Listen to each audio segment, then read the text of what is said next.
c'est une affaire qui encore aujourd'hui n'est pas résolue. Donc elle présente tout un intérêt, c'est que votre analyse, votre contribution, même encore aujourd'hui, peut servir à la résoudre. Donc on va partir de la scène d'intervention comme si vous étiez pour la première fois, et on va apprendre donc à faire des choses ou à ne pas faire des choses en police technique dans un premier temps, donc hors laboratoire. Il s'agit d'une femme qui s'appelait Elizabeth Short. Elle était née donc le 29 juillet 1924 et elle est morte donc le 15 janvier 1947. Cette femme, c'était elle. Elle à gauche, qu'on prénommait à l'époque le Black Dahlia, c'est-à-dire le Dahlia noir. C'est l'affaire du Dahlia noir.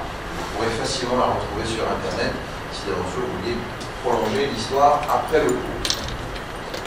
Et on va la retrouver donc en plein centre-ville, Los Angeles à l'époque, juste à côté d'Hollywood, sur un terrain vague. Tenez-vous bien, coupé en deux, dès que les enquêteurs vont arriver, suite à un témoignage, un signalement d'une promeneuse, quelqu'un qui le matin, tôt, de ce jour de 1947, a découvert le cadavre en promenant sa petite fille. Elle se promenait, elle avait toujours une petite rue piétonne, sa pote découvre le cadavre. Beaucoup de choses à dire, évidemment, vous voyez les photos en d'entrée de jeu entre la personne qui s'aventurait à devenir une starlette d'Hollywood, on avait affaire à une actrice qui démarrait sa carrière, et malheureusement ce que l'on a fait d'elle sur ce terrain. Tout de suite, dès qu'on voit cette photo, premier exemple, on se dit, qu'est-ce que la médecine légale peut m'apprendre?